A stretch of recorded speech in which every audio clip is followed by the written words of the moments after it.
हाय दोस्तों, आज बात करेंगे मारुति सुजुकी ग्रैंड विटारा। इसके एमआईडी के हिडन फीचर्स के बारे में बात करेंगे। उन सभी सेटिंग्स के बारे में बात करूंगा जिन सभी सेटिंग्स को जानना उनके लिए बहुत ज़रूरी है जिनके पास भी ग्रैंड विटारा गाड़ी है। ठीक है, तो उन सभी सेटिंग्स को देखने के लिए आपको क्या करना होगा कि आपके मीटर पे दो नीडल है, एक लेफ्ट साइड नीडल है और एक राइट साइड ये वाली नीडल है। तो उसके लिए आपको राइट साइड वाली नीडल को प्रेस करके रखना है। ठीक, उसके बाद आपको ऑप्शंस खुल के आ जाएंगे। ठीक है, सबसे पहला ऑप्शन है डिस्टेंस यूनिट। एक बार प्रेस करेंगे, इसमें आपको दो ऑप्शन मिलेगा। ठीक है, केएम और माइल्स। आपको जो भी ज़्यादा बेटर लगे आप उसे सेलेक्ट कर सकते हैं। इस केस में केएम सेलेक्ट है, मैं अभी इसी को रहने दूंगा। ठीक है, इसे बैक कर देते हैं। बैक करेंगे, उसके बाद आता है फ्यूल इकोनॉमी। एक बार प्रेस करेंगे, इसमें आपको तीन ऑप्शन देखने को मिलेगा। इसमें भी जो ज़्यादा बेटर है वो ऑलरेडी सेलेक्ट है, आप केएमएल या फिर कुछ और सेलेक्ट कर सकते हैं। ठीक है, मैं बैक करता हूँ।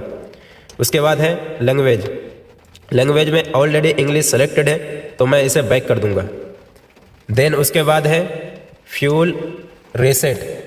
ठीक है, इसमें आपको तीन ऑप्शन देखने को मिलता है, after refuel, with trip A and manual.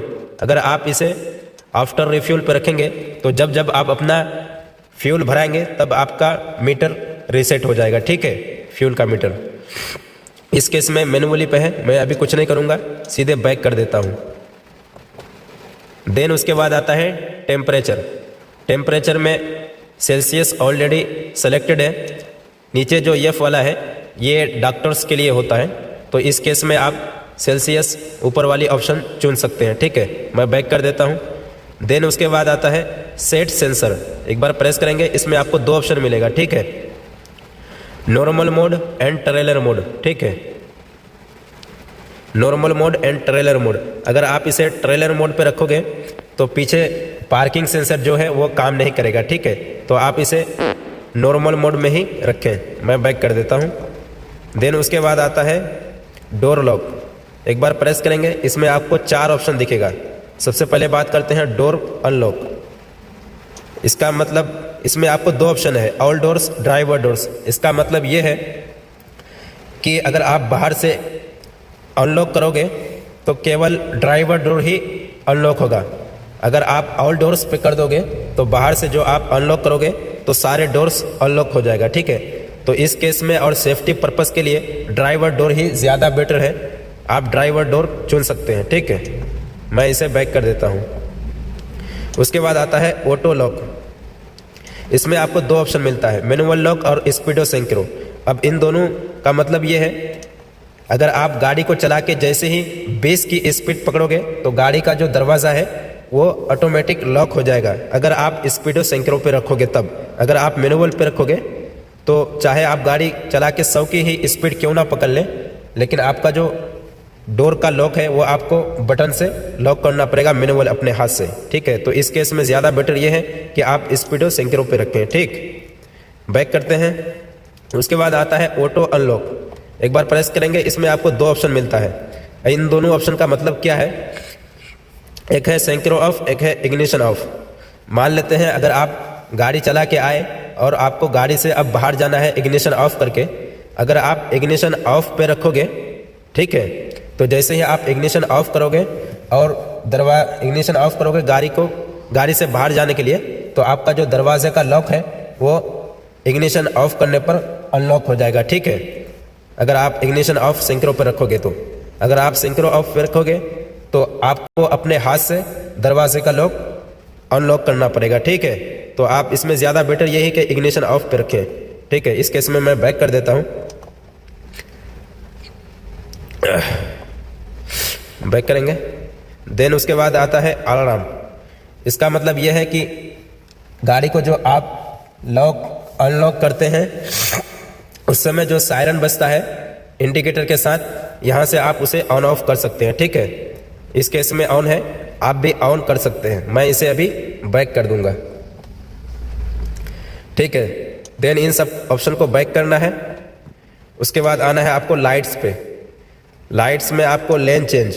ठीक है, एक बार प्रेस करेंगे, इसमें आपको दो ऑप्शन मिलता है, इसका मतलब ये है कि अगर आप इंडिकेटर को चाहे राइट हो चाहे लेफ्ट हो हाफ प्रेस करोगे, जैसे मैं अभी प्रेस करके दिखाता हूँ, तो ये 3 बार बिलिंग करेगा, ठीक है। हाफ प्रेस करने पर यहाँ से आप उसे ऑन ऑफ कर सकते हैं। अगर आप ऑफ कर देंगे तो वो हाफ प्रेस करेंगे तो 3 बार बिलिंग नहीं करेगा। ये आपको ऑन रखना चाहिए, क्योंकि अगर आप हाईवे पे लाइन चेंज करोगे तो इसका काम आता है, ठीक है। बैक करेंगे, ठीक, बैक बैक। देन उसके बाद आता है एंटी थेफ्ट अलार्म, ठीक है। एक बार प्रेस करेंगे, इसमें आपको 3 ऑप्शन दिखेगा। शॉक सेंसर, अगर आप इसे ऑन कर दोगे गाड़ी आपकी लॉक रहेगी, कोई आपकी गाड़ी को हिट करेगा या फिर दरवाज़ा खोलने का प्रयास करेगा तो उस समय गाड़ी आपकी सायरन करने लगेगी, अगर आप ऑन कर दोगे तब, ठीक है। उसके बाद आता है शॉक सेंसर पी, ये उसका सेंसिटिविटी है, ठीक है। आप इसे मैक्सिमम 15 तक कर सकते हैं, ठीक। मैं इस केस में बैक कर देता हूं। इसका मतलब यह है कि गाड़ी आपकी कितनी देर तक आवाज़ करेगी, ठीक है। उसके बाद आता है शॉक सेंसर पी, इसमें एक बार प्रेस करेंगे, ये भी 15 तक रहता है, ठीक है। इसमें आप 15 तक कर सकते हैं। इसका मतलब ये है कि गाड़ी जो आपकी आवाज़ करेगी वो कितनी ज़ोर से करेगी, बहुत ज़्यादा। अगर आप 15 तक कर दोगे तो बहुत तेज़ आवाज़ करेगी, ठीक। बैक करेंगे, इन सब ऑप्शन को बैक करना है। उसके बाद आता है ISAC, ठीक है। इसमें आपको 3 ऑप्शन मिलता है, ठीक है। Standard, economy, comfort. अगर आप बेसिकली ये स्टैंडर्ड पे सेट रहता है, अगर आप इसे कंफर्ट पे सेट कर दोगे, क्योंकि ये गाड़ी आइडियल स्टार्ट एंड स्टॉप वाली है। जैसे ही आप ट्रैफिक पे पहुंचते हैं तो गाड़ी अगर आप न्यूट्रल कर देंगे तो गाड़ी इंजन बंद कर देगी, ठीक है। तो उस कंडीशन में तो आपका AC भी बंद हो जाएगी। तो अगर आप कंफर्ट पे रख देंगे तो गाड़ी आपकी सेंस कर लेगी कि अब मुझे AC की ज़रूरत है और आपके इंजन को स्टार्ट कर देगी, ठीक है, कंफर्ट पे रखोगे तो, ठीक है। इस केस में मैं बैक कर देता हूँ।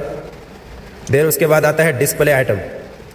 इसमें जितने भी आइटम है इन सभी आइटम्स को ऑन ऑफ करने के लिए है, ठीक है। इससे पहले मैं एक वीडियो बनाया हूँ, उस वीडियो पे सारी चीज़ों को मैं दिखाया हूँ डिस्प्ले पे ग्रांड विटारा का, कि कैसे वो सारी चीज़ें काम करता है। और वही सारी चीज़ों को डिस्प्ले का यहाँ से आप ऑन ऑफ कर सकते हैं। डिस्प्ले से आप रखना चाहेंगे तो रख सकते हैं, वरना तो यहाँ से आप ऑफ कर देंगे तो वो डिस्प्ले से भी हट जाएगा, ठीक है। उसके बाद आता है एनिमेशन। एनिमेशन में आपको वार्मिंग दिखा रहा है, ठीक है। डिस्प्ले ऑन, डिस्प्ले ऑफ, यहाँ से आप ऑन ऑफ कर सकते हैं, ठीक। बैक करेंगे। उसके बाद डिफ़ॉल्ट। डिफ़ॉल्ट का मतलब ये है कि अगर आप कुछ भी सेटिंग्स छेड़खानी किए, अगर वो सेटिंग्स आपको पसंद नहीं आ रहा है तो आप डिफ़ॉल्ट कर सकते हैं, ठीक है। डिफ़ॉल्ट करने के बाद आपको वही सारी सेटिंग्स वैसे ही मिलेगी जैसे गाड़ी न्यू कंडीशन में न्यू सेटिंग्स मिलती है, ठीक है। आप डिफ़ॉल्ट भी कर सकते हैं। इन सभी सेटिंग्स के बारे में मैं बात कर चुका हूँ। आशा करता हूँ वीडियो पसंद आया होगा। शेयर कर देना, पेज को फॉलो कर लेना गाइस।